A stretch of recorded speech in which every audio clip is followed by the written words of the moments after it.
अगर इस वीडियो ने तेरे अंदर आग ना लगा दी ना तो इसे डिसलाइक मार देना।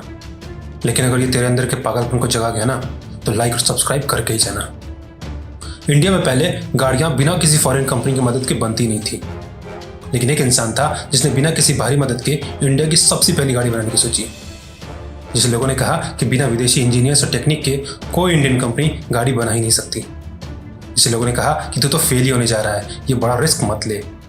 लेकिन जिसने लोगों की नहीं सुनी और इंडिया की पहली इंडिजीनियस कार टाटा इंडिका बिना किसी फॉरेन कंपनी की मदद के बना दी। ऐसा तो कोई पागल ही कर सकता है ना। उस पागल का नाम था रतन टाटा। लेकिन उसके पागलपन की कहानी यहीं खत्म नहीं होती। कुछ मुश्किलों में घिरने के बाद जब टाटा ने अपनी कार का बिजनेस फोर्ड कंपनी को बेचना चाहा तो फोर्ड के चेयरमैन बिल फोर्ड ने कहा कि जब कार बनानी नहीं आती तो बनाई ही क्यों, तेरी कंपनी खरीद कर तुझ पर मैं एहसान ही करूंगा। रतन टाटा ने वो डील वहीं कैंसिल कर दी। कुछ दिनों में उन्होंने टाटा मोटर्स को ऐसी कंपनी बना दी कि टाटा ने फोर्ड की जैगुआर और लैंड रोवर दोनों कंपनी खरीद ली। इस डील के बाद उसी बिल फोर्ड ने, जिसने रतन टाटा को एहसान वाली बात सुनाई थी, कहा कि आपने हमारी कंपनी खरीद कर हम पे एहसान किया है। ये तो था रतन टाटा का पागलपन, जिसने टाटा को बुलंदियों तक पहुंचा दिया। जहां ये दुनिया गोरे रंग के पीछे भागती है, वहीं काले पतले से दिखने वाले एक इंसान ने सबको अपनी एक्टिंग का दीवाना बना दिया। बात कर रहा हूं नवाजुद्दीन सिद्दीकी की। ये उसका पागलपन ही था जिसने उसे एक छोटे से गांव से निकालकर मुंबई का सबसे बड़ा फिल्म स्टार बना दिया। अपनी पढ़ाई पूरी करने के बाद बंदे ने दवाई की दुकान पर काम किया, फिर थिएटर्स में नाटक भी किए। पैसे न होने पर उसने वॉचमैन की नौकरी भी की, यहाँ तक कि अपने पास किराया न होने के कारण दोस्त के घर रहा और बदले में उसके लिए खाना भी बनाया। वो पागल ही था ना, वरना आज की दुनिया में ऐसा कौन करता है? कौन करना चाहता है वॉचमैन की नौकरी? और वो तो छोड़, बंदे ने 20 साल स्ट्रगल किया, तब जाके मुन्ना भाई एमबीबीएस के छोटे से चोर के रोल से शुरुआत कर अंत में बना वो गैंग्स ऑफ वासेपुर का फैसल और सीक्रेट गेम्स का गणेश का दुंडे। इतना स्ट्रगल कोई करता है क्या, वो भी आज के ज़माने में?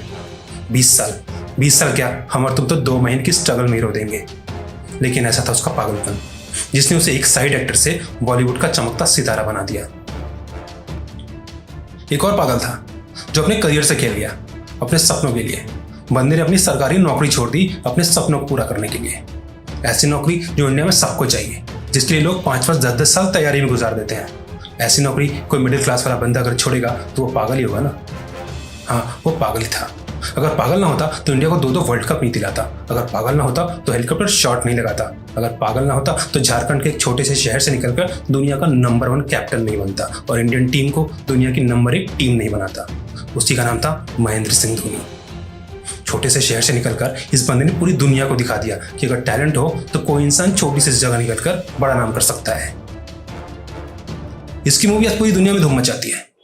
करोड़ों और अरबों रुपए ये एक मूवी के लिए लेता है। दुनिया जिसे आयरन मैन के नाम से जानती है और जिसका नाम है रॉबर्ट डाउनी जूनियर। आज दुनिया का ये सबसे ज्यादा पैसा कमाने वाला एक्टर, लेकिन कभी इसे ऐसे भी दिन देखने पड़े थे जिसे देख के कोई आम आदमी भी पागल हो जाए। इसे ड्रग्स की आदत लग गई थी, जिस आदत की वजह से इसे कई बार जेल जाना पड़ा। इसकी बीवी ने इसे तलाक भी दे दिया और इसके बच्चे को अपने साथ ले गई। पूरी फिल्म इंडस्ट्री ने इसके साथ काम करना बंद कर दिया। फिल्मों के मिले हुए रोल इससे छिन गए। लेकिन इस फिल्मी दुनिया में इसने ऐसी धमाकेदार वापसी की कि इसके आगे डायरेक्टर्स की लाइन लग गई और ये हॉलीवुड में सबसे ज्यादा पैसे लेने वाला एक्टर बन गया। अगर ये ना होता तो क्या आयरन मैन होता? अगर ये ना होता तो क्या एवेंजर्स होती? 5 साल तक जो ड्रग्स लेने के कारण कभी जेल के चक्कर काटता रहा, कभी कोर्ट के चक्कर काटता रहा, आज हॉलीवुड की हाईएस्ट पेड एक्टर्स में से एक है। ड्रग्स छोड़कर वापसी करने का इसका पागलपन ही तो था।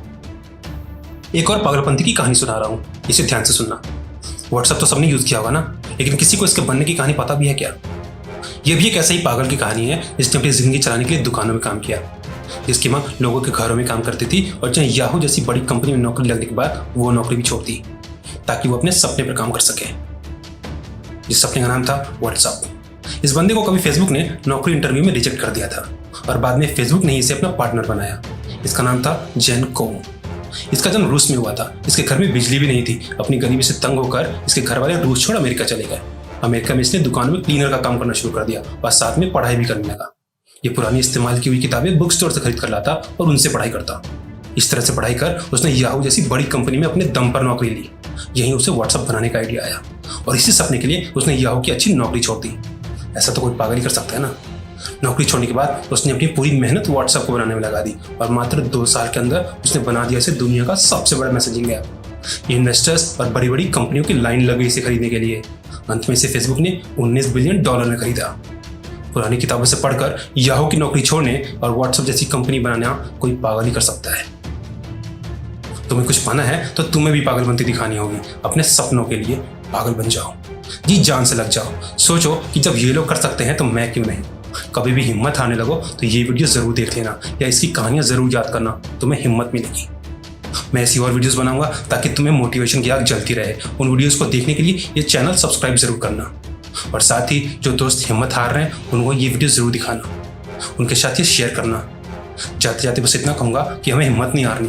दुनिया में जो चाहो मिलेगा, बस अपने को पागलों जैसी मेहनत करनी है। दुनिया में ऐसा कोई काम नहीं जो हमसे नहीं हो सकता, बस ज़रूरत है तो थोड़े पागलपन की।